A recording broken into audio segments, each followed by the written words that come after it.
Hey, what's going on, guys? My name is Hexaberry, and if you've clicked on this video, you want to know why or how being a lot attendant or a lot porter is a good or a bad thing. And in the video, I'm going to go over the pros, the cons, who this job could be for, who it's perfect for, and whatnot. Before I get started, please subscribe. I am living paycheck to paycheck and could use some more money. And yeah, so the reason why you're probably watching this video is if you are applying to a lot porter position or are looking forward to applying to a lot porter or lot attendant position and you're just trying to find more about the job. Well, I'll talk to you about it because that's literally what I just finished doing today as my last shift. That was my most recent job, is being a lot porter slash lot attendant, whatever your hiring employer or whatever calls it. And the car dealership that I worked at was a Honda dealership, and they probably run things a little bit differently or maybe even a lot more similar to other dealerships. You'll just have to, I guess, follow along with the video and see where it goes. Basically, the job description of a lot porter or a lot assistant or a lot attendant is pretty self-explanatory. You attend the lot. You rearrange cars on the lot. You organize them. You straighten them up. You make sure they're color coded, sorted by size is sometimes what we do at the Honda dealership. Another task that lot porters, lot attendants have is basically one of your main tasks actually is cleaning cars for deliveries. So if a salesperson sells a car, they will bring you the keys and you will be responsible for prepping that car for whenever the customer comes to pick it up. So basically what we do at the Honda dealership is we take the keys from the salesperson, we get in the car, we first go fill the tank up with gas. Most likely at the dealership that you will be working at, you will have a gas little station thingy, and you will punch in a little code that you'll get whenever you are applied or hired, and you will just punch that code in and you'll be able to fill the car up with gas. Don't fill your own car up with gas because they'll get mad at you. I haven't done that. I'm thinking about it whenever I fully quit. Maybe. But first you'll fill up the gas for the new car, and then you will take it through. What we do is we take it through the car wash if it's dirty, or if it's clean, we'll still take it through the car wash regardless. And then we will pull it into our little area actually that is in the maintenance drive area, the big, straightaway indoor area where all the mechanics work and everything. We have actually a little hidey hole that we work on the cars and we clean the cars for delivery. We only have room really back there for 2 cars, but we have a bunch of cleaning supplies. We have a bunch of, vacuums and, towels for drying and cleaning the windows and the interior and all that jazz. Basically, we are detailers for the cars that are being sold. Those are basically your 2 main tasks, is taking care of the lot and prepping cars for delivery for whenever salespeople sell them. And then another task that we have that usually happens maybe 3 to 4 times a week, maybe even 3 to 4 times a day, depending on how busy it is we prep and then unload transports for whenever new transport vehicles come in. And what I mean by prepping keys for the transport is we have these little magnetic key strips that go onto the actual key fob of the car, which help it get recognized in our key track system. And the key track system is what we use to organize all the dealership keys, so we can have, every single little bit of information on the car in the key track system. And so we can punch that information in, such as the stock number, and we can pull, a certain amount of keys out, 1, 2, 3, however many keys you need in order to rearrange the lot and whatnot. And we are prepping the transport keys in order to be recognized into the system. So we take the information that we are getting that says, this car, this car, this car, and so on is coming under this transport, and input all of this information into the key track system. And so once we do all that, we basically wait for the transport to come. We do our little side activities. I'll get into that later.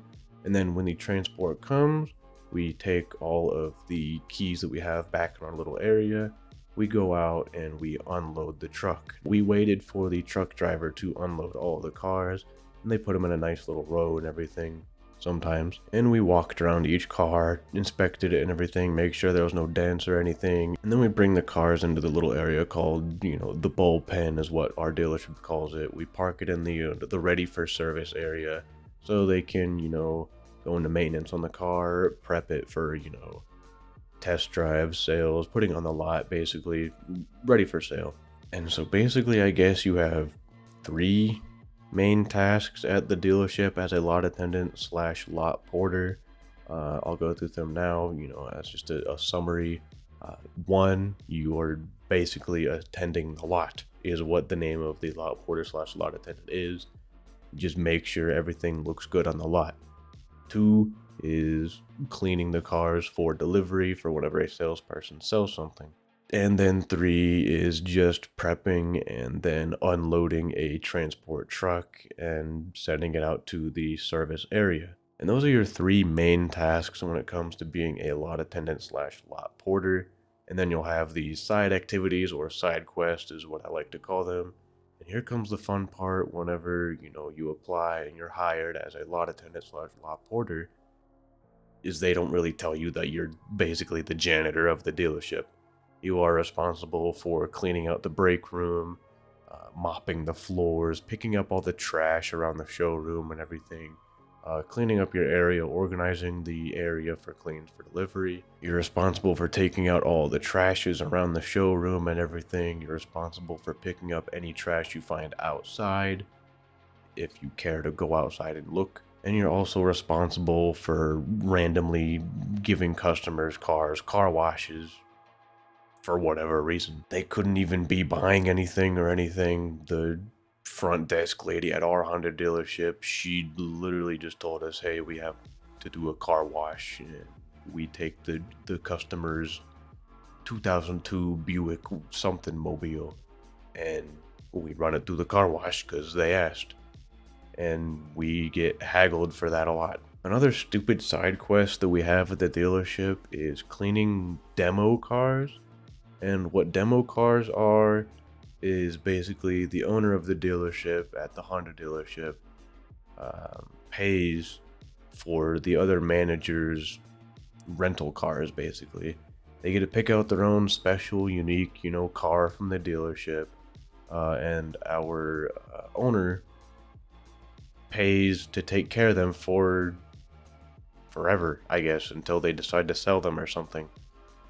So besides having your own personal car that you pay for, the managers also get their own specially treated demo car, basically their own rental car that they get to pick out. They don't have to pay for gas. They don't have to pay for car washes. They don't have to pay to take care of the car. They just drive it back and forth from work as, I guess, promotion for the dealership. We have a little, Honda sticker on the back that says, where they got it from. And that's basically all they're responsible for, is driving to and from work and wherever they want to drive it to. It's basically their own free car. And us as lot porters and lot attendants, we are responsible for washing and taking care of those cars and fueling them up, getting them pumped up with gas and whatnot. And we don't get any extra pay for it. I live in Wichita, Kansas, and I get paid $13 an hour to take care of a manager's car, 3 to 4 manager cars a day. And I think we should just get a little bit more pay for that, at least, is all I think. And if we don't get to clean 3 to 4 manager cars a day, manager demo cars a day, sometimes we get in trouble for it. Sometimes the managers get down our throats, why didn't you pump up my car? Why is my car dirty? We don't have time to do that sometimes. Sometimes we are cleaning a customer's car. They are on the way to pick it up, and we have to basically detail and clean their car for whenever they're ready to come pick it up. And sometimes the salespeople will come into our area with keys and they say, "We need this done now." Sometimes when they do that, we're already working on someone else's car. So we have back to back cleans and we don't have a whole lot of time to get them out of the way because we can only fit 2 cars in there. And so I guess that will segue into the pros and cons list. So I guess I'll start out with the good, the pros. This is a job that will keep you busy if you are looking to stay on your feet and stay busy. You'll be walking around the lot a bunch, you will be on your feet constantly. There's basically no sitting down unless you're on your lunch break. And you'll also be able to get an insight on the rest of the dealership. And I guess if you don't notice now, lot porter slash lot attendant is basically the starting position at most dealerships. It's why I got into the dealership business, and it's how I got in there too, is starting off as a lot porter slash lot attendant. And so I was able to walk around and see, what I wanted to get into. And obviously, like most people who get into a dealership, is they want to be in sales. And I would love to be in sales. And I'm able to walk around the dealership, see the showroom, see what everyone else is up to. And I'm able to, talk with all the sales consultants and everything, see how their job goes, and just get inspired to, move up from the, the bottom of the barrel to the bigger guys at the dealership.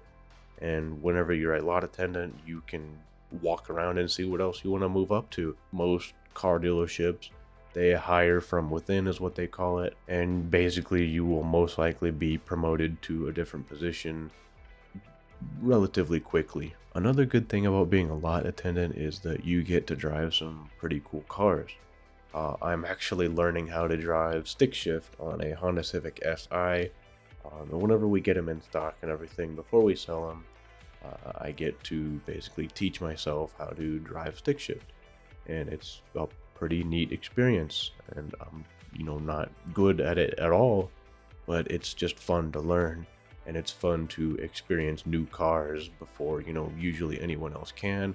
I was able to test drive the newest 2023 Honda Accord, and it was pretty crappy. But at least I can say that I was able to do that without actually having to give the dealership all my information before a test drive and whatnot. And you can also see the cars that you don't like, and I don't really like driving bigger cars, but I am able to drive all of the CRVs, the Honda Pilots, the Honda Ridgelines, and all the other SUVs and whatnot. And I don't really like driving them because they're big, they're clunky, they take up a lot of space, and they're just not really that much fun to drive. But driving the Honda Civics and the Honda Accords are at least enjoyable. In my opinion, that's basically about it when it comes to the pros of being a lot attendant or lot porter, whatever you call it. And so let's jump into all of the cons, all of the negatives, everything you're going to have to worry about when it comes to this position. If you enjoy being on your feet a lot and you enjoy being busy, then this is a job for you. But if you get tired after a while, then you're going to be exhausted the entire time you're working here. Your feet are going to hurt at the end of the day, your knees are going to be in pain whenever you go to bed, you're going to feel it. And if you're not the best driver, if you're kind of stressed when it comes to driving, you're going to be a little bit stressed when it comes to working here and parking the cars, rearranging them, and even moving them in and out of the showroom. It can be a little bit stressful if you're not into that stuff. Another bad thing about being a lot porter or a lot assistant is when it comes to the cleaning for delivery aspect. And whenever you're ready to, almost whenever you're ready to clock out and everything, it's the end of the day, things are slowing down and everything, you're closing up, locking up and everything. A salesperson most likely will be approaching you 20 seconds before you're about to clock out, and they'll say, "Hey, clean this car for me," and give you this big stupid grin on their face as you have to gas up, give the car a car wash, and then completely fully detail it. staying 20, 30, 40 minutes after you're supposed to go home is just really exhausting and annoying. Especially, if the day is slow and you're doing nothing all day long. They could have easily brought you the keys to clean that car at the slowest part of the day. But no, in my case, they brought it at closing time 90% of the time. And so I was always stuck at work 30, 40 minutes after I'm supposed to be at home. And so if you have a lot of homework to do, if you're doing this for part-time, after college or school, or as a second job, and you're on the closing shift, most likely you're going to be exhausted when you get home. You're not going to want to do anything as, a hobby. You're just going to want to sleep.